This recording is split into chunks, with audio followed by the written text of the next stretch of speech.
আসসালামু আলাইকুম। আজকে মোল্ডেড ক্লে দিয়ে ডেইজি পেন্ডেন্ট করেছি। কিন্তু ফ্লাওয়ার বানানোর সেই ক্যাপচারটা আমার নেওয়া হয়নি।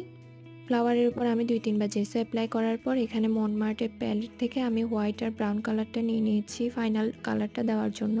এখানে হোয়াইট কালার থেকে আমি ফুলের উপরে ফাইনাল হোয়াইট কালারটা দিয়ে দিচ্ছি। এরপর ফুলের মাঝখানটাতে আমি ড্যাব ড্যাব করে ব্রাউন কালার শেডটা দিয়ে দিচ্ছি।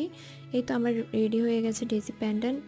এরপর ইয়াররিংয়ের টপগুলা বসিয়ে দিচ্ছি। এখানে ভার্নিশ অ্যাপ্লাই করার ভিডিওটাও ক্যাপচার করা হয়নি। এরপর গলার যে চেনটা আছে এটাও লাগিয়ে নিয়েছি।